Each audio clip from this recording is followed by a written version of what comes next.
Tim. It is so good to have you back. It's good to see you, sir. You have been, I believe, with the state legislature for 35 years. I think that's right. A long and so time. in that time, you've seen quite a few presidents come and go and multiple transitions of power. We wanted to get your perspective and some information on how this mechanism works at the state level. So let's just start there. What does the Constitution say about the role of our state elections, and how does it balance with what happens at the federal level?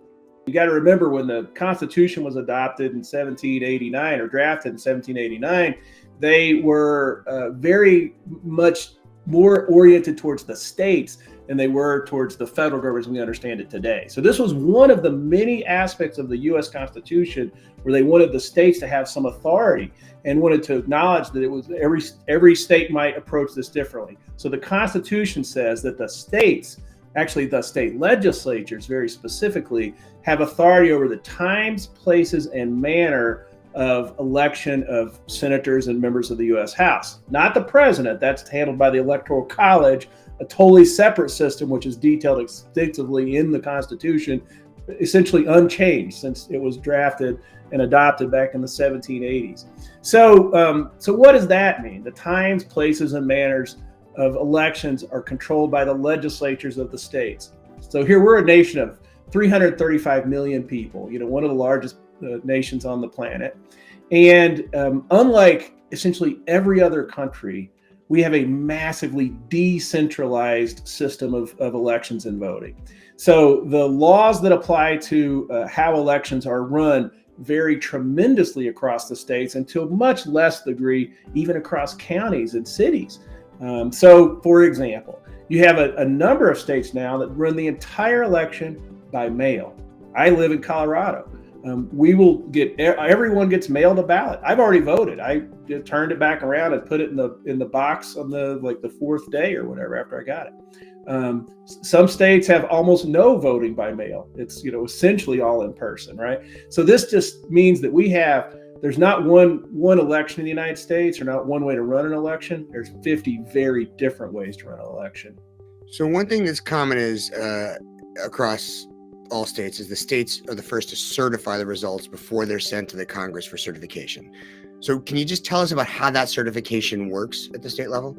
There's been a tremendous intense scrutiny of the transparency of elections. So this certification process, where local officials certify the accuracy of what happened in their local area, their precincts, that rolls up to counties, and then that rolls up to the states. There are multiple officials, most of them just nonpartisan or completely nonpartisan, elected in some cases county clerks, elected in some cases secretaries of state, who have extensive checklists. There's multiple people who are reviewing this.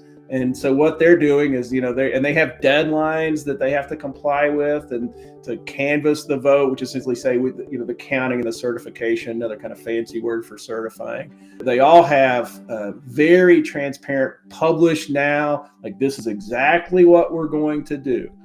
And if there's any issues, now they have extensive fallback procedures about how this winds up. If someone wants to make a challenge and say, I'm not sure what I saw here. Okay, well, let's step back. Let's look at this. Maybe it goes to a court, a state court, in some cases even a federal court. Now the courts have taken a much bigger role in just sort of this final review process than they used to. And let me just tell you, before 2000, our election system was massively archaic. I mean, embarrassingly archaic. It's a miracle we had made it to 2000 without what happened in the Florida election. Look it up, Google that if you're not familiar with it, Bush versus Gore. And what happened was an incredible transformation has taken place over the last 25 years. I mean, completely unrecognizable how we run elections now, much more professional.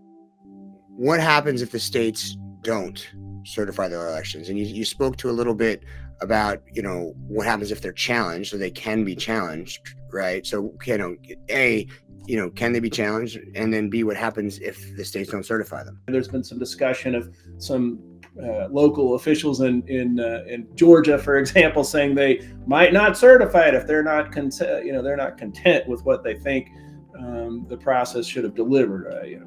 So, but the state law supersedes that, and all states have laws to review and certify the elections if for some reason local governments did not do that. And then if the state for some reason didn't do it in a timely manner by the time of the deadlines, then it would go to a court. You'd have challenges from multiple parties. And then when you're in the legal system, you've got forum shopping. So typically it would go to state courts. They would have the authority because, again, the states run the elections. So when that group you mentioned in Georgia says they've threatened to not certify the election, can they do that?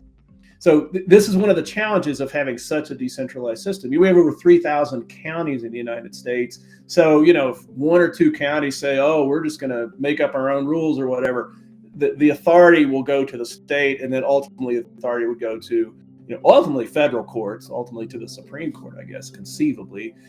Extraordinarily unlikely. But no, they would not be able to do that. So you mentioned electors, right?